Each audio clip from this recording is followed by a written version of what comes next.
मणिलाल जी गरासिया, कांतिभाई मांगीलाल जी, दोहड़ा प्रधान जी और समस्त जिला परिषद सदस्य, प्राचार्य महोदय, इस कॉलेज के पूर्व छात्र संघ अध्यक्ष, जिला अध्यक्ष, बिल प्रदेश विद्यार्थी मोर्चा के प्रदेश संयोजक, साथ ही क्योंकि मुझे लग रहा है जोर से बोलते हुए साउंड ज्यादा आ रहा है, कई जने कान में अंगुलियां डाल रहे हैं। इस कार्यक्रम की शोभा बढ़ाते हुए हमारे सभी मंचासीन अतिथि, थोड़ा कम कर देना इसको, क्योंकि आदत बनी हुई थोड़ा जोर से बोलने की। हमारे सारे मेरे गुरु रहे और मैं इनका शिष्य रहा हूं। इस कॉलेज के समस्त स्टाफगण,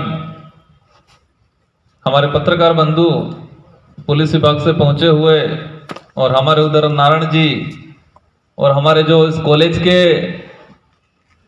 एज एक चतुश्रेणी कर्मचारी हैं, लेकिन आज भी हम उनको, जितने जो चतुश्रेणी कर्मचारी हैं, हमारी बाई रहती थी एक, शायद आज नजर नहीं पड़ी है, लेकिन वो पद के हिसाब से चतुश्रेणी कर्मचारी थे, लेकिन आज भी उनके लिए हमारे दिल में वो जगह है, एक बड़े पद के हिसाब से जगह है। और वो इस कॉलेज को हमने, वो कहते हैं कि जिया है ढंग से, इसको दिल से इस कॉलेज में आए, इस कॉलेज में पढ़े और यहां पर राजनीतिक जीवन की शुरुआत की। ये हमारे डूंगरपुर जिला का, जिला मुख्यालय का सबसे बड़ा कॉलेज है, और ये कॉलेज युवा अवस्था में एडमिशन लेते हैं हम। ये जीवन निर्माण, युवा अवस्था का जो जीवन है, वो जीवन यहां से शुरू होता है, और ये जो जीने मिलता है वो दूसरी बाद में नहीं मिलता है। मेरा भी जब मैं प्रेसिडेंट बना, प्रेसिडेंट बनने से इससे पहले, और जब विधायक बना, जब 18 में विधायक बना, उस समय इस कॉलेज के अंदर मेरा रेगुलर एडमिशन था एमए में। तो मेरा जो जीवन था इस कॉलेज से देखा जाए, राजनीतिक जीवन, कहते हैं राजनीति की पहली सीढ़ी है, राजनीति की पहली सीढ़ी है। कई हमारे ऐसे साथी, हमारे ऐसे युवा साथी कई बार सोचते हैं कि मैं तो कॉलेज में पढ़ने के लिए आया हूं, मैं इस संगठन से क्या मतलब। लेकिन युवा की जो परिभाषा है, वो छात्र जीवन, जरूरी नहीं है हम छात्र जीवन में राजनीति करने के बाद सरपंच, एमएलए, प्रधान बने, जरूरी नहीं है, लेकिन एक लीडरशिप करने का तरीका सिखाता है। और कॉलेज का जो कहते हैं, हमारे कॉलेज की जो एक उद्देश्य है, वो उद्देश्य भी कॉलेज में अगर चुनाव नहीं हो तो उस कॉलेज की जो परिभाषा और उद्देश्य भी पूर्ण नहीं हो पाएगा।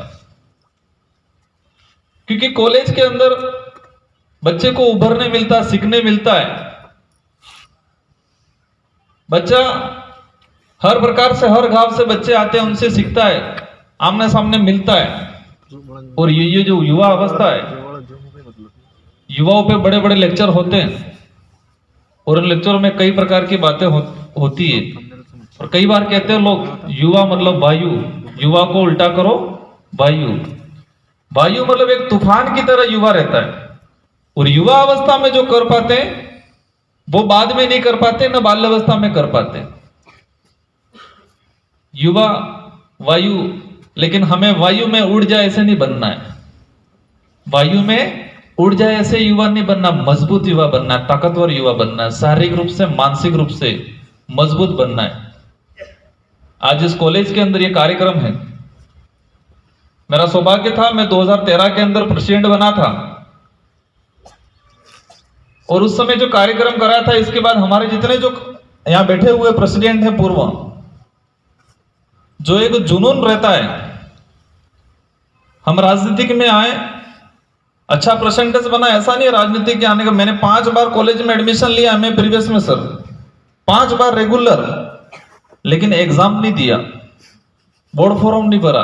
क्यों? क्योंकि इस बार बोर्ड फॉर्म भर देता तो पिछली बार फिर एडमिशन नहीं मिलता, क्योंकि कीड़ा था राजनीति करने। और यहाँ पर कॉलेज के अंदर कॉलेज के अंदर ये नियम है कि रेगुलर स्टूडेंट है वही इस संस्था के मतलब इस चैम्बर के अंदर, इस परिसर के अंदर घूम सकेगा चुनाव के वक्त। तो एक ये कि मेरा एडमिशन है इस कॉलेज में, हम चुनाव कराएंगे, और चुनाव में यहाँ रहते थे और सीखते थे, पढ़ते थे, परसेंटेज भी अच्छा बनाया है, क्योंकि रेगुलर एडमिशन चाहिए तो परसेंटेज अच्छा होगा तो ही रेगुलर मिलेगा एमए में, ऐसे एडमिशन नहीं मिलता है। तो सब कुछ किया है। मैं बता रहा था, कुछ लोग सोचते हैं कि हमें इसमें नहीं जाना चाहिए, ये है वो है। अगर आपने कॉलेज जीवन नहीं सीखा है, कॉलेज जीवन में आपने ढंग से नहीं जिया, तो आपने जिंदगी कुछ नहीं जी है। हम सुबह 10 बजे से 5 बजे तक भी रहते थे, क्लासेस चलती नहीं चलती, लेकिन यहाँ रहते थे, पीछे लाइब्रेरी है। मेरे कार्यकाल के अंदर जितने जो डूंगरपुर जिले के अंदर जितने जो ये जो समाचार पत्र आते हैं, उन सारे समाचार पत्रों को शुरू करवाया था ताकि बच्चे पढ़े, यहाँ रहे, ठहरे। आज हमारी सोच खतरनाक है। सरकारी महाविद्यालय में एडमिशन लेने का उद्देश्य क्या है? आज के वर्तमान युवाओं का सरकारी महाविद्यालय के अंदर एडमिशन लेने का एक ही उद्देश्य है कि हमें फीस नहीं भरनी पड़ेगी। कितना खतरनाक, कितना बद्दी सोच है। कई बार मैं पूछता हूं बच्चों को सरकारी कॉलेज के अंदर एडमिशन हो जाएगा तो हमें फीस नहीं भरनी पड़ेगी, ये इतना मात्र उद्देश्य है। मतलब कॉलेज तो जाना नहीं है, फीस नहीं भरनी पड़ेगी। हम कहते हैं, अभी मैं भी था, नेताओं को गालियां देता रहता था, आज हम भी नेता बन के हमको भी पड़ती है कभी कभी गालियां। लेकिन हमारा जो सोच है, हमारा जो उद्देश्य है, उसमें हमें लाना पड़ेगा परिवर्तन। बाकी भौतिक सुविधा है, लेक्चर का है, वो तो समय के अनुसार जो भी होना है वो हो जाएगा। लेकिन हमारा उद्देश्य क्या है, हम क्या सोच रहे हैं, उसके बारे में भी थोड़ा सोचना पड़ेगा। आज मैं भी पुणे के कार्यक्रम में गया था। आप लोगों की बदौलत आपने मुझे यहाँ कॉलेज में एक राजनीति का अवसर दिया, विधायक बन के चुना, और राजस्थान की तरफ से आदर्श विधायक के रूप में, क्योंकि कम एज का विधायक था, मुझे सौभाग्य मिला। तो पुणे के अंदर जो यूनिवर्सिटी थी, यूनिवर्सिटी के अंदर एक कोर्स चलता था, मैंने ऐसे ही बैठे थे, चर्चा की, तो स्टूडेंट लीडरशिप का कोर्स। बच्चे वहां लीडरशिप किस तरह से करनी है, नेतृत्व किस तरह से करना है, उसके लिए पैसा देके वहां सीखते हैं। बड़े बड़े जो अमीर घराने के बच्चे अच्छी अच्छी डिग्रियां करने के बावजूद वहां स्टूडेंट लीडरशिप का 2 साल का जो कोर्स होता है, उस कोर्स को सीखने जाते हैं कि लीडरशिप कैसे करनी है, बातचीत कैसे करनी है, कैंपेनिंग कैसे करनी है। इन बातों को पैसा दे के सीखने के लिए जाते हैं। और ये हमारी भोगीलाल पंड्या जो कॉलेज है, और इस कॉलेज में जो चुनाव होते हैं उस समय आपको सब फ्री में सीखने मिलता है। साल भर राजनीतिक में नहीं रहना है, एक समय होता है निश्चित, उस समय के अंदर जो खुल जाता है बच्चा, पढ़ाई भी करनी है साथ साथ। आज इस कॉलेज के अंदर मेरा जो कार्यकाल रहा था, लगभग सारे हमारे प्रोफेसर थे, और बहुत तूफानी कार्यकाल रहा था। इसमें कुछ बहुत अच्छे काम भी हुए, कुछ ऐसे काम भी हुए, लेकिन मैं संतुष्ट हूं कि मैंने मेरे जीवन के अंदर कॉलेज राजनीति के अंदर जो समय बिताया। आज ये कार्यकारिणी है, हमारे उमेश जी भाई साहब बता रहे थे कि कार्यकारिणी है, अध्यक्ष जी हैं, उनको निभाना है। ये अध्यक्ष जी आपके बिना अधूरे हैं। ये जो कॉलेज के चारों कार्यकारिणी है, आप बच्चों के बिना अधूरे हैं। बच्चों का साथ रहेगा तो ये मजबूत बनेंगे, और ये इनके साथ के बाद आपकी लीडरशिप मजबूत होनी चाहिए, क्योंकि लीडर आप हो। आज इनके नेतृत्व करता आप लोग हो, आपको मजबूत होना है। मैं विधायक था, उस समय एक किस्सा हुआ था, क्योंकि तब उस समय हम समझते नहीं थे क्या ये कानून वानून क्या है, आचार संहिता लगी थी। आज तो आप ऑनलाइन घर बैठे भी चालान कट जाता है आपका, ई मित्र पे जाके बोर्ड फॉर्म का जो फीस रहती है उसका चालान कट जाता है। उस समय अपने 3-4 ये बैंकें थी, उस बैंकों के बाहर एक तो अपने ये पास में थी, तो हमारे बच्चे और बच्चियां सुबह 10 बजे से उस बैंक के बाहर पूरे रोड पे लाइन लगा के बैठे रहते थे। एक डिपो के अंदर थी तो लाइन ठेठ बाहर रोड पे आ जाती। और ये बात हमें खटकी कि हम इस देश का भविष्य हैं और युवा हैं डूंगरपुर के, और मैं तो प्रेसिडेंट हूं। और कहते कई बार प्रेसिडेंट तो ये जिले का मुखिया है, कॉलेज का युवाओं का नेतृत्व जोश चढ़ गया और हमने उस समय रोड बन के और आचार संहिता लगी थी और हमारी जो जितनी बहनें थी उन बहनों ने मुझे साथ दिया। 2 घंटे तक रोड जाम रहा, प्रशासन पूरा आया, रात की 9 बजे तक वहां बैंक खुली रही और दूसरे दिन से ही कॉलेज के अंदर चैम्बर लगे और उस समय से कॉलेज के अंदर चालान कटना स्टार्ट हो गए थे। तो ऐसे ऐसे जो मुद्दे जिला मुख्यालय पे जो युवाओं से संबंधित है, रोजगार से संबंधित है, इन मुद्दों को आप सबको मिलकर उठाना है। आप प्रेसिडेंट को बना के आप अलग नहीं हुए हो, आज भी जिम्मेदारी है, आप युवा शक्ति साथ में रहेगी। एक जमाना था और हमारे समय में भी ये होते थे, जो भी प्रशासनिक अधिकारी जिले का आईएएस आईपीएस आता था, कलेक्टर एसपी आते थे, तो पूछते कॉलेज के अंदर कैसे कैसे क्या है, कॉलेज का अध्यक्ष कौन है, क्या है। तो ये एक हमारी जो व्यवस्था है, उस व्यवस्था को बरकरार रखना है सबको मिलके। और हमारे जो अध्यापक गण हैं, जो गुरु रहे हैं हमारे, एक तो मैं 7वीं क्लास में पढ़ रहा था, मैडम ने मेरे को 7वीं 8वीं में पढ़ाया वहां, और फिर कॉलेज में भी उन्होंने पढ़ाया।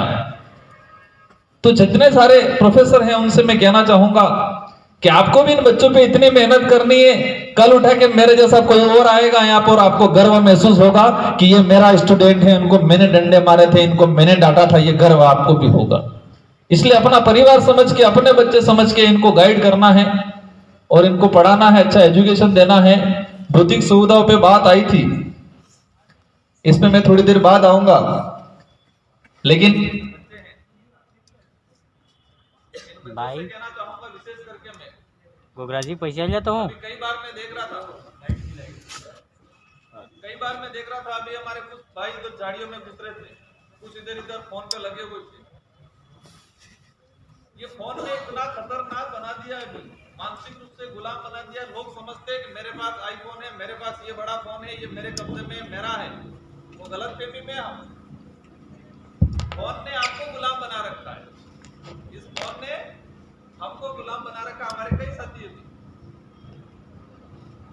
साथी अभी फोन पे लगे हुए थे, कई जिन्हें साइड में जा जाके फोन पे, मतलब ये क्या चल रहा है।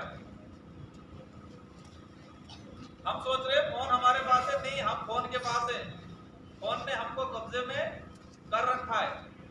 आज एक रूम के अंदर 4 लोग बैठे रहते हैं, चारों फोन पे लगे रहते हैं। मानसिक रूप से फोन ने हमको कंट्रोल कर रखा है। ये विषय नहीं है, लेकिन मैंने देखा बार बार उठ के साइड में जा रहे थे, कुछ झाड़ियों में घुस रहे थे।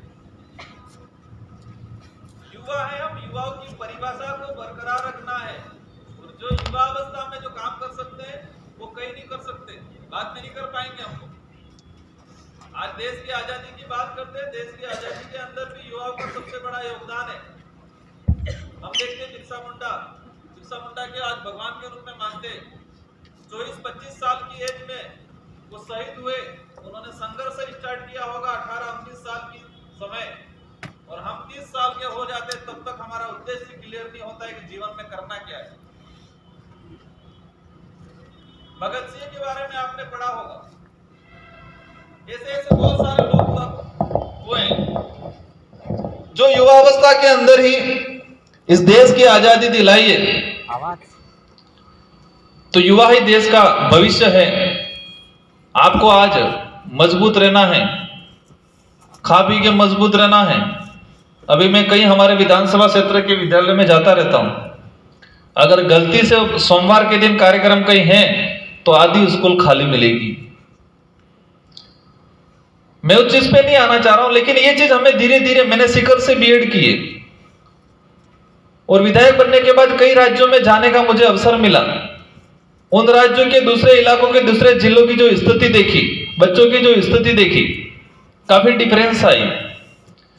आपने भी जानकारी मिली होगी, मैं विधायक बना उस समय सोचा था मैं युवाओं के लिए, बच्चों के लिए कुछ करूं, एजुकेशन के लिए कुछ करूं।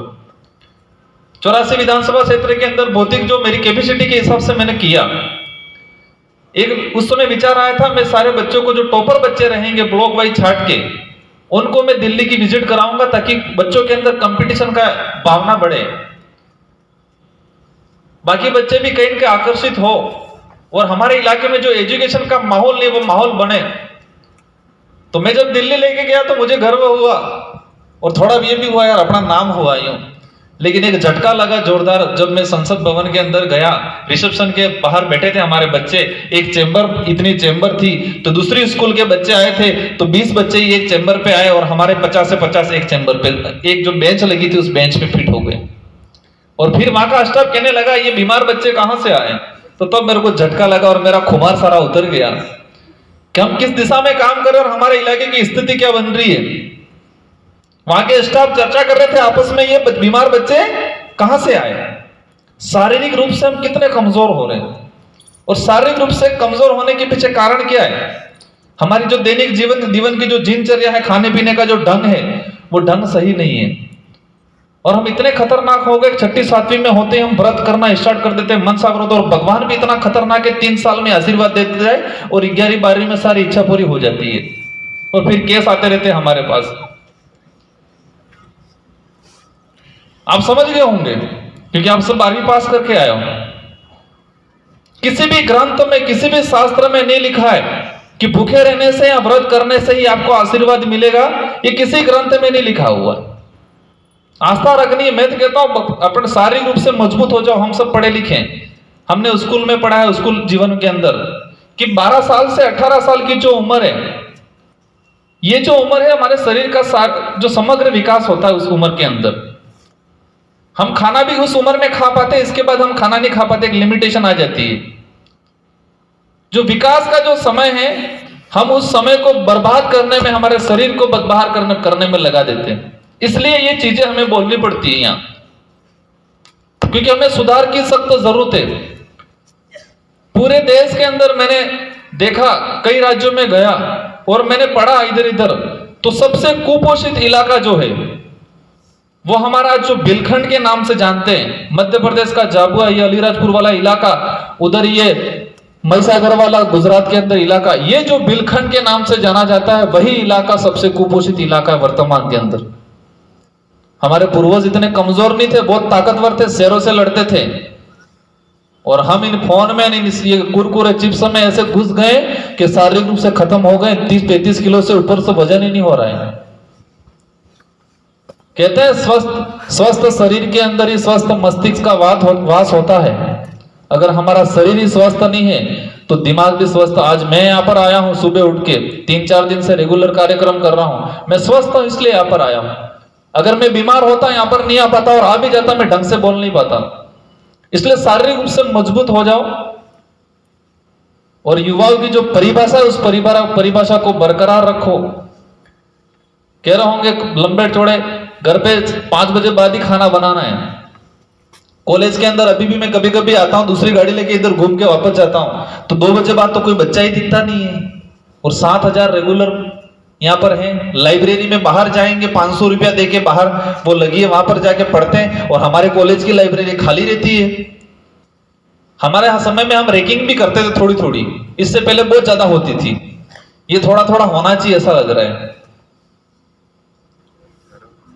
आज पूरे डूंगरपुर जिले के अंदर, आज आप लोग देश के भविष्य निर्माता हो, इस जिले का भविष्य आप हो, इस समाज का भविष्य भी आप हो।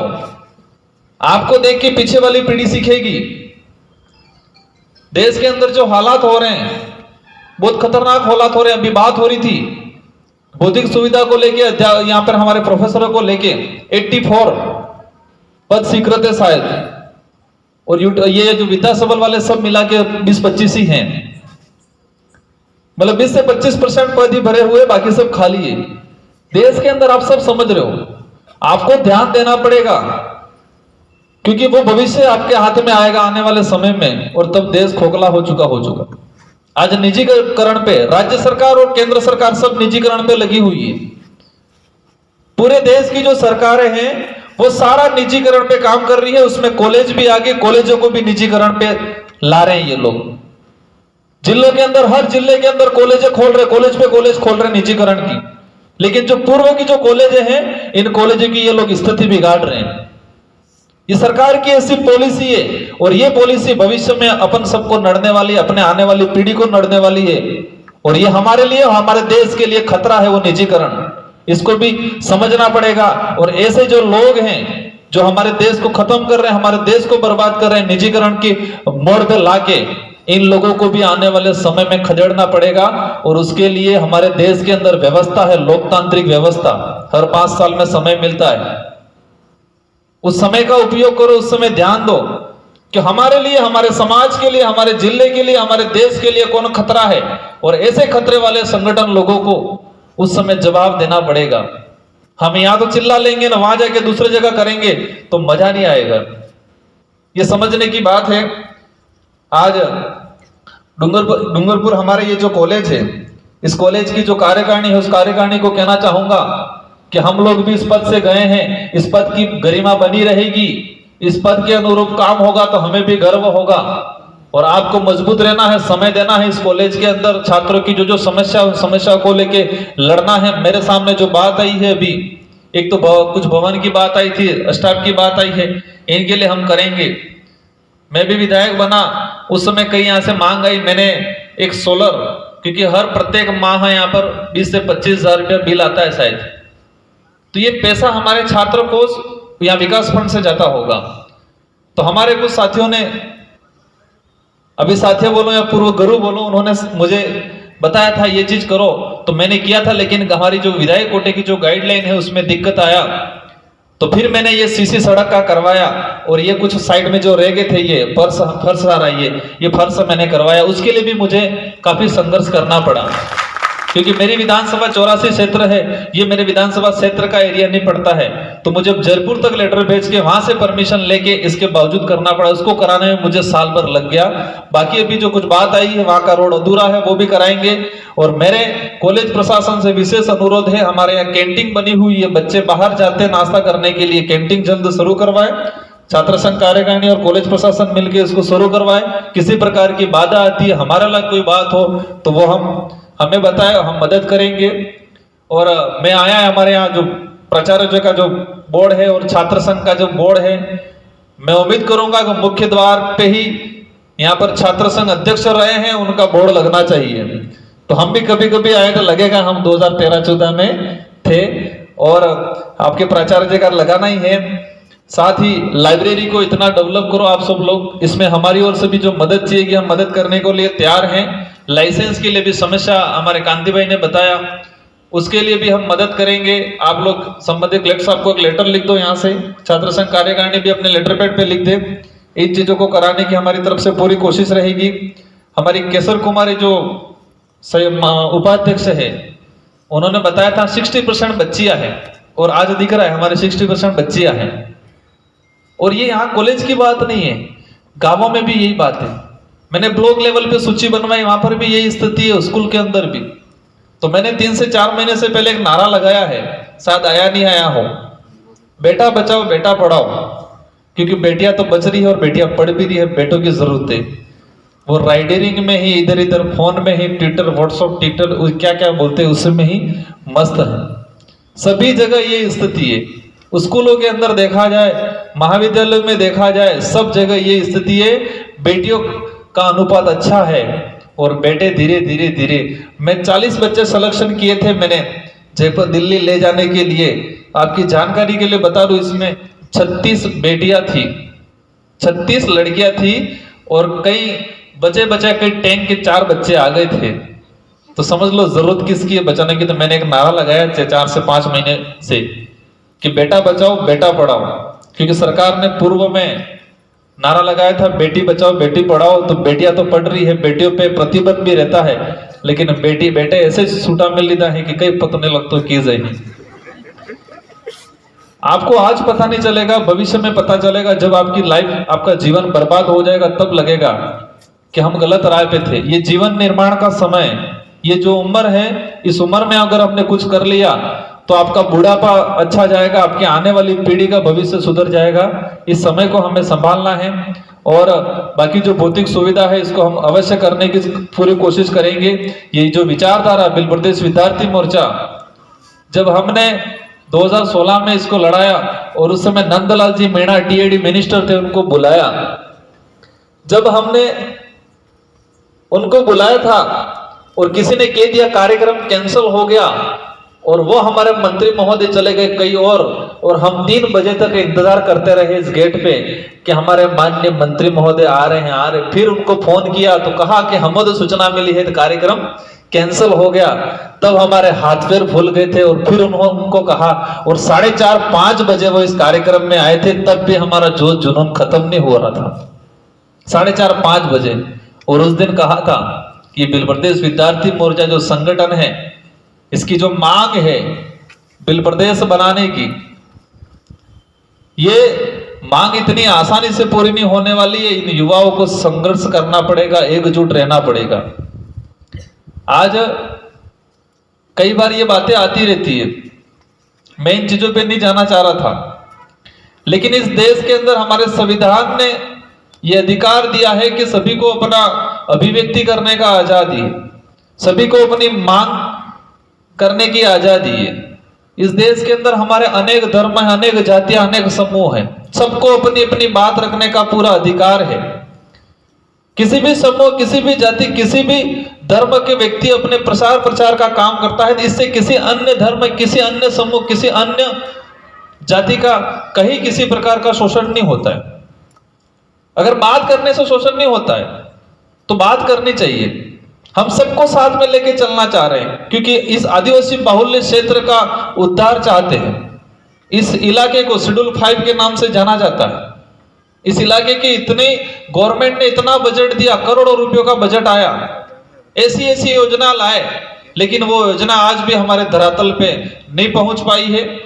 इन्हीं मुद्दों के साथ हम लोग आगे बढ़े, और आज मैं विधायक हूं, और विधायक के नाते हम लोग आपकी इस क्षेत्र की बात, प्राचार्य महोदय को शायद वो पहले रह के गए हैं, लेकिन उनको बता दूं सर, जब 2015 से पहले यहाँ कोई गांव में किसी को, यहाँ मार्केट में कोई कह देता कि तू आदिवासी है, तो वो तुरंत मारने जाता। आदिवासी कैसे बोला? ऐसी व्यवस्था लोगों के दिमाग में भर रखा था कि आदिवासी कहना या कहलाना बद्दा समझते थे। तो ये जो विचारधारा आई, इस आदिवासी बाहुल्य क्षेत्र के लोगों को एक जागरूक किया और अपने कम्युनिटी पे गर्व महसूस करने का जो काम किया इस विचारधारा ने, अभी तो शुरुआत है, आप लोग साथ दो और पूरे आदिवासी बाहुल्य क्षेत्र के अंदर, पूरे भारत देश के अंदर अपन सब मिलके बड़ा बदलाव लाएंगे और इस देश को बचाने का काम करेंगे। आप सबको धन्यवाद। आप सबको जय जोहार, जय आदिवासी, जय बिल प्रदेश, जय संविधान।